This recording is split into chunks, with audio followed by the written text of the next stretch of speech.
Hello and welcome to Season 3 of the Tripping on Bricks podcast, brought to you by the AS Review, an alternative news source here at Western Washington University. My name is Abby Rains, and I'm your assistant editor of the review, and I'm also your host. So this is our first ever video podcast, and we want this to be an outlet to be a source of various topics like student life, news, and campus events that we cover throughout the year. So let us know what you would like to hear, because we are by the students, for the students. And because this is our first podcast during February, I thought it'd be really important to highlight Black History Month. So today I'm here with Chloe Cho, the local music coordinator, and also Janelle Nardone, the music director of KUGS, to talk a little bit about a playlist that they made for Black History Month. And for those of you who don't know, KUGS FM is a radio station on campus in the Viking Union that provides a diverse program of music and information that's operated by students, volunteers, and different types of staff. So thank you guys both for being here to talk a little bit about KUGS and what y'all do. So starting off, if you could introduce yourselves and also talk about your job positions and what you do as an organization, that would be great. Yeah, so my name is Janelle Nardone, I use she, they pronouns, and I'm the music director of KUGS, and my job is centered around curating all of the music for the radio station and making it accessible to students and making sure we have a diverse sound that reflects our student body and also Bellingham as a community. And it's really, really fun, and I feel very fortunate to be able to do this job because it's kind of what I've been doing my whole life, so I get to get paid for it, which is really, really awesome. And I take it pretty seriously just because I feel like I owe a responsibility to everyone to make sure that we have a really good sound that speaks us being more than just a college station. Yeah. Awesome. I'm Chloe Cho. I also use she, they pronouns, and I'm the local music coordinator for KUGS. And the job position entails a few things, but mostly outreach to community, like reaching out to different local theaters or different local venues to see about ticket giveaways and keeping in contact with different businesses, as well as keeping in contact with local bands and scheduling in studios to make sure they come in. We haven't had that in a little while because of COVID, but we're hoping to get that up and running soon.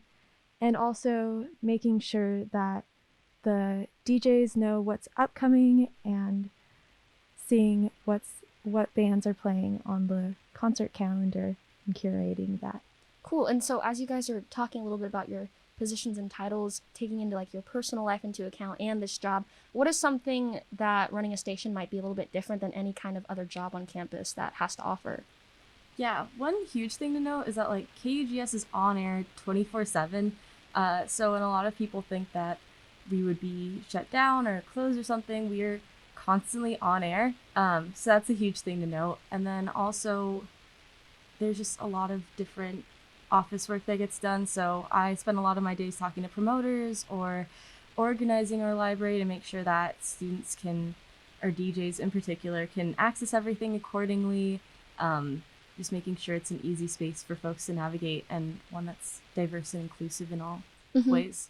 Yeah, and so saying like, because KUGS is specifically for the students, it says on your website that you guys provide a diverse program of music and that is consistent with a lot of student interests. So taking that into consideration, how do you guys factor in like student voice and outreach? Like, do you guys do campus events? And like you said, you do that 24/7 radio station, or just creating content over air? Like, how does that work?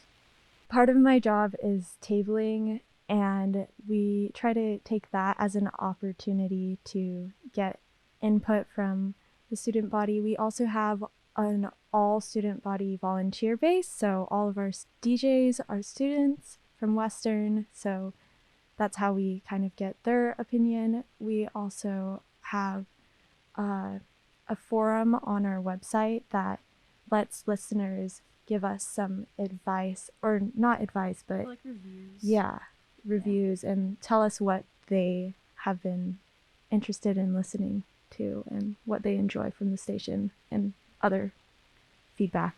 Yeah, we also do, we bring out our disco cart, which doesn't actually have a disco ball, which I'm personally bummed about. But we'll DJ events like, oh my goodness, what was it called? the AS Late Night? Well, we did AS Late Night, we did the club, or the event where everyone was like getting Info involved. Fair. Info Fair. Info Yeah. Fair. We did the disco cart at Info Fair. We try to be around to get more people involved and also just to like play cool music for people at a lot of events. So that's really cool too.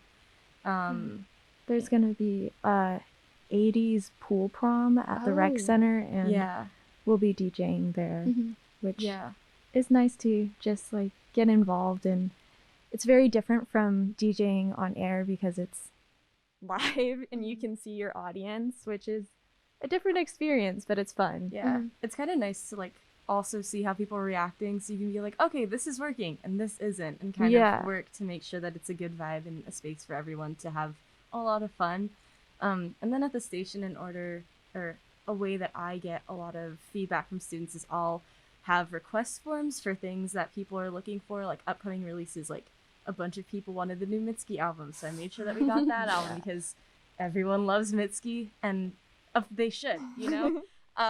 So we'll do that, and I try to talk a lot with the DJs to make sure that what they're playing, like everything that we have for them is stuff that they enjoy and stuff that they want to hear, because that's like a huge part of my job is having outreach with students to make sure that it's not what I think is best, but it's what everyone at the station wants to play, and everyone who also works at the station is like, yeah, those are cool releases, we should have those. Yeah, I was at the Info Fair last fall for the AS Review, and I remember KUGS being there in kind of the back, and students were going up to you all and were just asking for like songs to play and like the CDs. So when thinking about that, do you guys mostly use like CDs? Because I know a lot of that was CDs, or do you do kind of both of like video or like Spotify and streaming services and CDs and vinyls and all that stuff?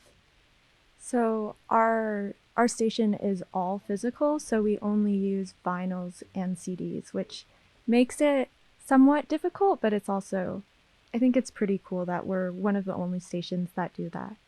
Yeah, I agree. And to go on top of, or to add on to that, we have a bunch of records from like the 70s up until, I don't know, we still got a record pretty recently. Like we got the last Prince release on vinyl, which was really cool.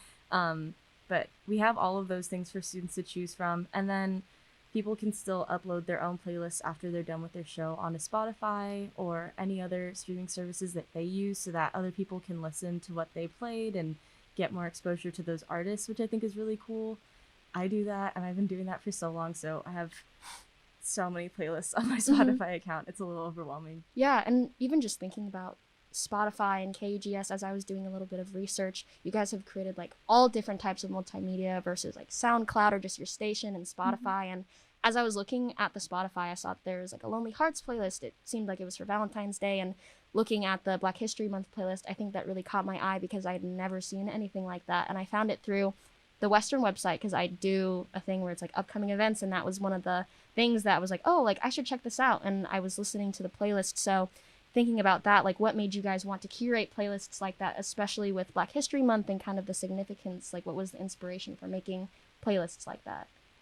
So when I first started the job, Janelle was doing it was a backtrack selection for DJs to pick from. We have a selection of music on our wall that we have the Music for Masses DJs play from, and you were doing, I think it was for Hispanic Heritage Month. I made a section in our backtrack section, which is basically to pull older releases that aren't from the last like year for students to find, so stuff that they might not think to look for in the main library, like, oh, we have that, that's super interesting. And I wanted to use that as a space to include more diverse sounds, so more BIPOC folks, more LGBTQ folks, more femme folks, because those people are often not as represented in the music industry or get fewer resources. So I wanted to dedicate that space to them, especially for Hispanic Heritage Month, by including a wall that was solely Hispanic and Latinxe artists. Yeah. And I saw that and I thought that it would be great if we could share this across more platforms, because KUGS has access to quite a few social media accounts. And so I decided that we should do a Hispanic Heritage Month playlist. And then after that, we did a selection of albums for Native American Heritage Month, and then after that, Black History Month. And I think it's really important to include those voices and just amplify them. And yeah.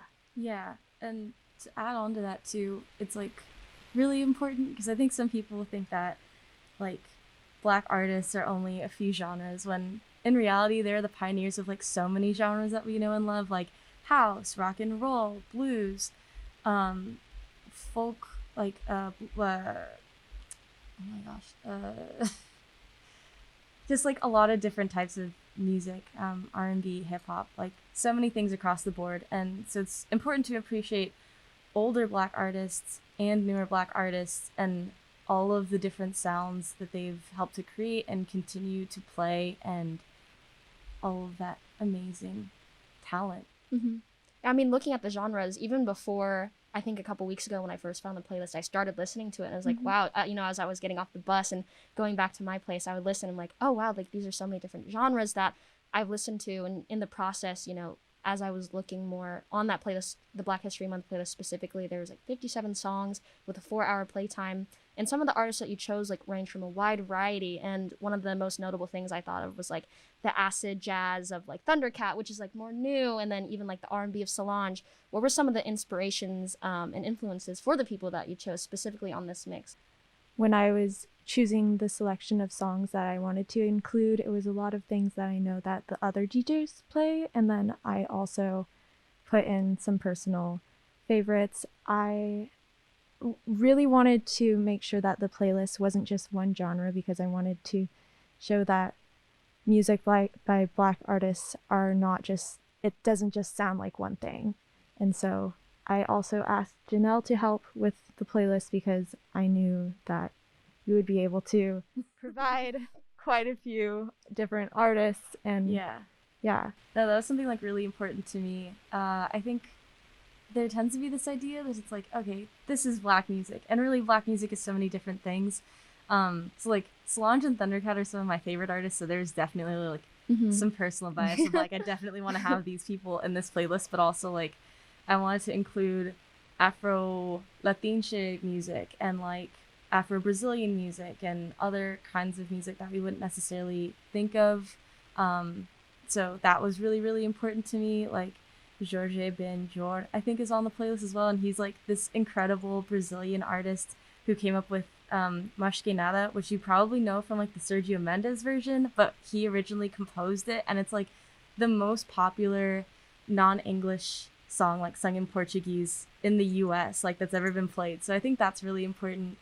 And yeah, just showing that Black music is so many different things and is so wonderful across genres and time and space. It's been here forever and it's impacted culture and society in so many different ways that it's just so key to highlight that, because a lot of the time they don't get the credit, and so it's very, very important. I think we both thought it was really important and spent a lot of time trying to make sure that it came across that way. Of course, yeah. And even when I was listening to the playlist, I think the one song that I thought that I like, even put in my like playlist, I think it was Boogeyman by Childish Gambino. Yeah. Like, I Childish Gambino, he's also, I would say, like a newer artist. Like he's not completely new, but that was something that one of the songs that like, I was like, oh wow, how have I not like heard this before? And we talked about this a little bit already, but do you guys have personal favorite songs on the playlist or just artists that you enjoy that you maybe want to talk about?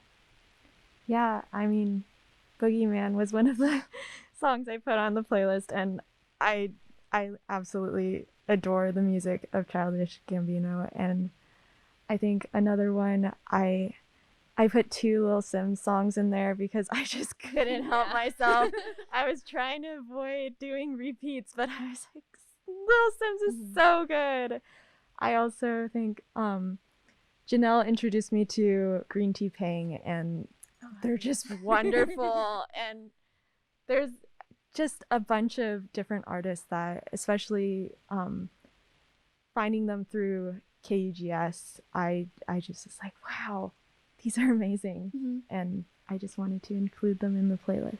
Yeah, like I found Lorraine through the station, and she's this like incredible artist who mixes field recordings with kind of ambient electronic and also like funk and soul, like super multi-genre, and it's really, really it feels very raw and like real. And I was like, oh my gosh, I could cry to this album. This is so like genuine. And I think we had like a Gil Scott-Heron song on there who's amazing. You might know him from the quote, the revolution won't be televised. He's an incredible spoken word poet and just musician all around. And yeah, a lot of also what Chloe was saying, like I love Little Sim's new project. It's so good. Like you have to listen to it. I listened to it and I was like, this is an instant classic. Like I need to buy the album now. Yeah, there's so many artists. It's hard to pinpoint all of them, but those are some of the few for sure. Yeah, and as you both were talking about how you found different music through KUGS, like how did you, I guess, find those? Because at least even thinking about the playlist that I listened to, I obviously found it through you both by making that playlist, but was there a specific station that you found it on or just going through the CDs at the station? Like how did you guys get these new artists into your, I guess, playlists? Yeah, so the way that I work to get new music is I contact a lot of promoters and they'll be like, these are our new releases this week. Let us know what you think of them. If you want to add them, go ahead. If not, that's sad, but you know, you can give constructive criticism. And so I found Lorraine through promoters. I find most of our new artists through promoters, and then how well they do on the National Association of College charts. So we chart all of our highest and most played artists throughout the month. And so like I think our top right now are like the Thundercat album, Tyler the Creator, Japanese Breakfast, and Willow Smith. So like almost all of those are Black artists, which is really, really cool to me because it just shows like how open our DJs are to listening to so many different kinds of music. And all of those artists are like different genres of music as well. But partially through what DJs were listening to and playing a lot, so like evaluating our top 30, and then through what promoters are sending us and being like, oh my gosh, that's really cool, we need to add that because I think it'll get played, and also it's just really good music. Yeah, so seeing, these playlists are relatively new. It seems like you might have just 3 with the Black History Month, the Lonely Hearts, and then the Hispanic Heritage Month. How, like, as KUGS and the people that make the playlist, like, do you want to be doing more stuff like this that's more interactive and allowing that outreach of students to listen to these playlists and finding new artists and more content that celebrates different BIPOC communities? Yeah, I think it's really important to expose people to new music in whatever way we can. And it's awesome that we get to do that through our shows that DJs play. But Spotify is just a little bit easier because you can access it whenever you want. It's almost always going to be there unless a song gets taken off. And it's super easy to share with other people. So like radio has its own like confines, and so does Spotify. But having both of those gives greater access for people to find new music and access it whenever they want. And I think that's just like really important because I know students want to find more music. It's just like making it accessible. And so if we can make it accessible in multiple ways, then it makes it easier for people to find. Cool. And so like thinking about how can like students interact with you guys, or do they even are they allowed to like send in submissions maybe to the station and play like their own music, or is that more so just like requesting songs?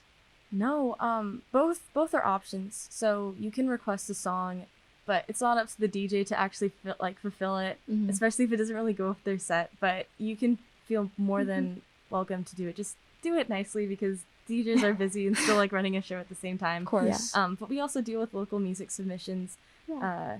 Do you want to talk about that? Yeah, so I mostly deal with the local music submissions, and basically you send it in to me and we all, or I feel like the station collectively, we collectively, the employees will listen to it. Yeah, we'll listen to it, see if it goes with the DJs, or if we think that it would fit in with a selection of music with our DJs. Yeah, and we have like a long history of getting local submissions as well. So like we put a little sticker on it, and then once it's off of the main wall, so it's been like a year since it was released, we'll put it in a separate drawer where it's there forever. And I think that's really cool because it's more outreach that we have with the community and making sure that we're also fostering and helping to like be a part of that space of just like, this isn't just newer artists who have like labels and stuff that are bigger and stuff. But we're also trying to give that same voice to smaller bands. Like I think Hockey Teeth is in our top 30, and their album came out like in the summer, so people really really like that album, Fireworks. So yeah, I think that's also really important. All right, well, awesome. Yeah, I think a lot of it just has to do with like the engagement and just the community of Western and all of us being able to listen to music and like having that connect us and finding new artists. Because as you were saying, it's really everyone wants to be finding new artists, and so by having that playlist or just KUGS in general, having that station there, it's really important because as I have said before, I found new artists just by listening to different songs that I've never listened to before. And so basically, And also, thank you for listening to their playlist. yeah, no problem. So where can people find you, whether that be like social media or like the station name? I'm assuming it's just like KUGS FM, or if there's like a specific tune in that you have to do, or Spotify, just anything, any kind of engagement that you want to have with students. Where can we find you? So if you just dial into 89.3, you can find us on your radio, but also you can stream from our website, kugs.org. And from there, you should be able to find quite a few different links to different social media accounts. Our Instagram is kugs.fm. And we also have a link tree that is linktree/KUGSFM. You should be able to find everything on there. And that has like our Twitter, our SoundCloud, our Facebook. Plenty The app. Social media. We also have an app. Okay. Wow. Okay. Yeah, That's we pretty have cool. we have quite a few different ways of contacting us or just like listening in. Mm-hmm. Yeah. Awesome. Well, thank you guys so much for being able to do this interview.